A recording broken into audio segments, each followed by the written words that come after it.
आज हमारे डिस्कशन का जो विषय है वो है अपराध और पाप। सामान्य रूप से बहुत से लोग अपराध और पाप को समान समझते हैं, जबकि दोनों अवधारणाएं बिल्कुल अलग अलग अवधारणाएं हैं। जनरली पाप के अंतर्गत वे सभी कार्य आते हैं जिन्हें करने से हमारी आत्मा हमें रोकती है कि नहीं, ऐसा कार्य नहीं करना चाहिए। और परिभाषा के रूप में देखें तो पाप के अंतर्गत वे सभी कार्य आते हैं जिन्हें ईश्वरीय सत्ता के विरुद्ध माना जाता है और जिसके लिए दंड देने का अधिकार ईश्वर के पास सुरक्षित है। जबकि अपराध वे कार्य होते हैं जो राजकीय विधि के विरुद्ध होते हैं और जिसके लिए राज्य को दंड देने का अधिकार होता है या वहां की न्यायपालिका को दंड देने का अधिकार होता है। यह एक बात और है कि मनुष्य के प्राय सभी अपराध पाप होते हैं, लेकिन यह जरूरी नहीं है कि सभी पाप अपराध हों, क्योंकि अपराध क्रियान्वित रूप है पाप का।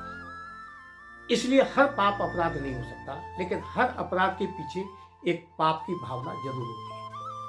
सामान्यतः पाप से अपराध लोग ये समझते हैं कि किसी का बुरा किया तो पाप होता है या किसी का दिल दुखाया तो पाप होता है। ऐसी तमाम अवधारणा है, किंतु ये पूर्ण तरह से सत्य नहीं है, क्योंकि पाप का जन्म कर्म से नहीं होता, अपितु पाप सबसे पहले मनुष्य के मन में जन्म ले चुका होता है। उसके बाद वो क्रियान्वित हो या न हो, लेकिन पाप घोषित हो गया।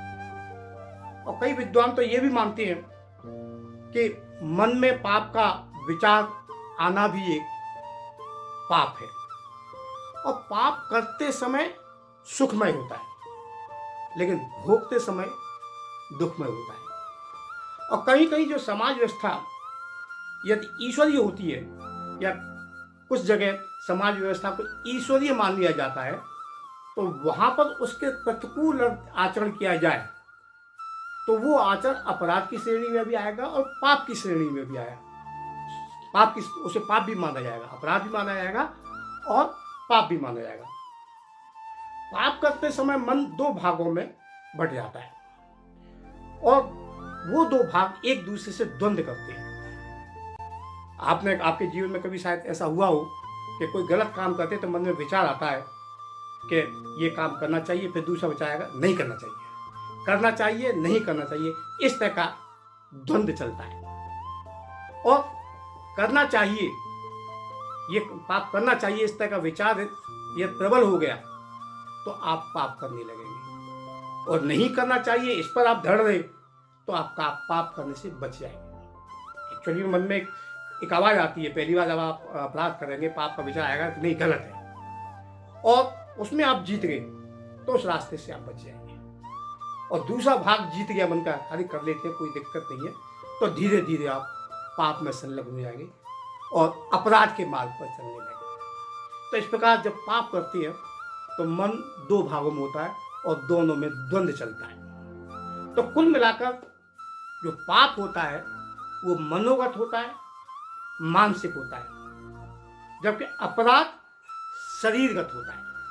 जैसे कि चोरी करने का भाव मन में आया, खाली मन में आया तो वो पाप है, और चोरी कर ली तो अपराध है।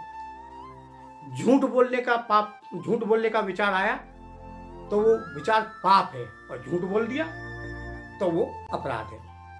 तो कुल मिलाकर के जब हमारा पाप प्रकट हो जाता है तब हम अपराधी हो जाते हैं। तो इस प्रकार से पाप मानसिक है और अपराध शरीरगत। ये था पाप और अपराध के बारे में हमारा डिस्कशन। फिर किसी अगले विषय पर आपसे भेंट होगी, तब तक के लिए नमस्कार।